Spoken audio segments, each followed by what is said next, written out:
நம்ம எல்லாருமே எதிர்கால நிதி தேவைகளை பூர்த்தி செய்யறதுக்காக ஒரு பாதுகாப்பான நம்பகமான சேமிப்பு திட்டங்களை தான் தேடிட்டு இருக்கோம். அந்த வகையில் போஸ்ட் ஆஃபீஸில் இருக்கக்கூடிய பொது வருங்கால வைப்பு நிதி அப்படின்னு சொல்லக்கூடிய பிபிஎஃப் திட்டம் பார்த்தீங்கன்னா ஒரு சிறந்த தேர்வாக இருக்கும். இந்த பிபிஎஃப் திட்டம் பார்த்தீங்கன்னா அரசாங்க ஆதரவோடு இயங்கக்கூடிய நீண்டகால சேமிப்பு திட்டம். இதில் முதலீட்டாளர்கள் குறைந்த தொகையிலிருந்தே முதலீடு செய்ய முடியும். 15 ஆண்டுகள் இல்லைன்னா அதற்கு மேற்பட்ட காலத்தில் கூட்டு வட்டி மூலமாக உங்களால் ஒரு பெரிய தொகையையே சேமிக்க முடியும். இதன் மூலமா உங்களோட முதலீட்டுக்கு குறைவான ஆபத்தோட நிலையான வளர்ச்சியும் ஏற்படுது. ஒரு நிதியாண்டுல குறைந்தபட்சம் 500 ரூபாயிலிருந்தே இந்த திட்டத்துல முதலீடு செய்ய முடியும். அதிகபட்சம் 1 லட்சம் ரூபாய் வரைக்கும் முதலீடு செய்யலாம். இப்போ இந்த திட்டத்துக்கு 7.1% வட்டி விகிதம் வழங்கப்படுது. இது முதலீட்டுல கூட்டு வட்டி மூலமா சின்ன தொகையிலிருந்து பெரிய வளர்ச்சியை உறுதிப்படுத்துது.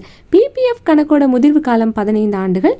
அதுக்கு முன்னாடி இந்த கணக்கை மூடுறதுக்கோ இல்லை இந்த திட்டத்தை நீடிக்கவோ முடியும். இந்த திட்டம் பார்த்தீங்கன்னா முதலீட்டாளர்களுக்கு வரி சலுகைகளையும் வழங்குது. சின்ன தொகையை நீங்கள் முதலீடு செஞ்சு 15 வருஷங்கள் கழிச்சு எவ்வளவு தொகையை சேமிக்க முடியும் அப்படிங்கிறத பற்றி இந்த வீடியோவில் நம்ம பார்க்கலாம். உதாரணத்துக்கு நீங்க மாதம் 2000 ரூபாயை இந்த பிபிஎஃப் திட்டத்துல முதலீடு செய்றீங்க அப்படின்னு வச்சுக்கலாம். ஒரு வருஷத்துக்கு பாத்தீங்கன்னா நீங்க 24,000 ரூபாயை முதலீடு செஞ்சிருப்பீங்க. 15 வருஷங்களுக்கு நீங்க 3,60,000 ரூபாயை முதலீடு செஞ்சிருப்பீங்க. கூட்டு வட்டி பாத்தீங்கன்னா 15 ஆண்டு காலத்துல 7.1% வட்டியோட சராசரியா 2,90,913 ரூபாயா வட்டி தொகை கிடைக்கும். 15 ஆண்டுகள் கழிச்சு உங்களுக்கு முதிர்வு தொகையா 6,50,913 ரூபாய் இருக்கும். இந்த மாதிரி குறைவா மாதந்தோறும் முதலீடு செய்யற நபர்களுக்கு இந்த திட்டம் பாத்தீங்கன்னா ஏற்றதா இருக்கும். இந்த மாதிரி சின்ன தொகையிலிருந்து மாதந்தோறும் முதலீடு செய்யறது மூலமா காலப்போக்கில் உங்களால ஒரு பெரிய சேமிப்பையே உருவாக்க முடியும். அதுவே நீங்க உதாரணத்துக்கு மாதம் 6,000 ரூபாயை இந்த பிபிஎஃப் திட்டத்துல முதலீடு செய்றீங்க அப்படின்னு வச்சுக்கலாம். ஒரு வருஷத்துல நீங்க 72,000 ரூபாயை முதலீடு செஞ்சிருப்பீங்க. அதுவே 15 ஆண்டுகளுக்கு நீங்க 10,80,000 ரூபாயை முதலீடு செஞ்சிருப்பீங்க. கூட்டு வட்டி மூலமா 15 ஆண்டுகள்ல 7.1% வட்டியோட சேர்ந்து சராசரியா 8,72,740 ரூபாய் உங்களுக்கு வட்டியா கிடைக்கும்.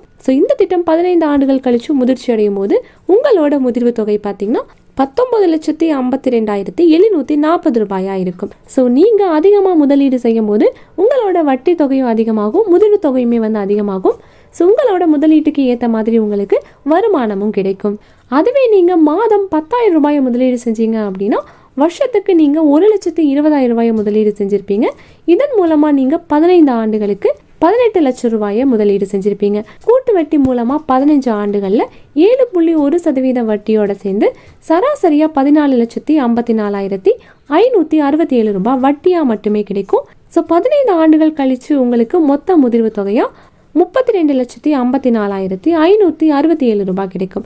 இந்த மாதிரி அதிகமான முதலீடு செய்யலாம் அப்படின்னு நினைக்கிறவங்களுக்கும் இந்த திட்டம் பார்த்தீங்கன்னா ஏற்றதா இருக்கும். அதிக தொகையை நீங்கள் முதலீடு செஞ்சீங்க அப்படின்னா கூட்டு வட்டி அதிகரித்து உங்களோட சேமிப்பு பார்த்தீங்கன்னா ரொம்பவே அதிகமாயிரும். இந்த பிபிஎஃப் திட்டத்தோட மிகப்பெரிய பலமே இந்த கூட்டு வட்டி தான். ஒவ்வொரு ஆண்டுமே சேர்க்கப்படுற வட்டி மறுபடியும் அதில் சேர்ந்து கணக்கிடப்படுறதால ஆரம்பத்தில் செலுத்தின சின்ன தொகை கூட நீண்ட காலத்தில் உங்களுக்கு பெரிய தொகையாக மாறுது. உங்களோட முதலீட்டு தொகை பார்த்தீங்கன்னா வட்டியின் மீதான வட்டி அப்படிங்கிற சிறப்பான தாக்கம் ஏற்படுது. நீங்கள் இந்த போஸ்ட் ஆஃபீஸ்லையும் பேங்க்லையும் கூட இந்த பிபிஎஃப் கணக்கை திறக்க முடியும். இது ரெண்டுலையுமே ஒரே விதிகள் இருக்கிறதால நீங்கள் உங்களுக்கு பக்கத்தில் எது வசதியாக இருக்கோ அதை தேர்வு செஞ்சுக்கலாம். இந்தியாவில் இருக்க 18 வயசுக்கு மேலே இருக்கவங்க மைனர் சார்பா பாதுகாவலர் மூலமாகவும் இந்த கணக்கை திறக்க முடியும். ஒரு நபருக்கு ஒரு பிபிஎஃப் கணக்கு மட்டும்தான் திறக்க முடியும். இந்த பிபிஎஃப் திட்டத்துக்கு வரி குறைப்பு, வட்டி வரி நிவாரணம், இந்த மாதிரி பல வரி சலுகைகளையும் வழங்குது. இதன் மூலமா உங்களோட வரி செலவுகள் எல்லாம் குறைஞ்சு சேமிப்பை அதிகரிக்க முடியும். இது உங்களோட நீண்ட கால நிதி இலக்குகளை அடையிறதுக்கு ஒரு சிறந்த வழியா இருக்கும். இந்த வீடியோ உங்களுக்கு ரொம்பவே யூஸ்ஃபுல்லா இருக்கும் நம்புறோம். இதே போல மணி ரிலேட்டட் வீடியோஸ்க்கு இந்த வீடியோக்கு ஒரு லைக் பண்ணிட்டு நம்ம சேனலையும் சப்ஸ்கிரைப் பண்ணிடுங்க.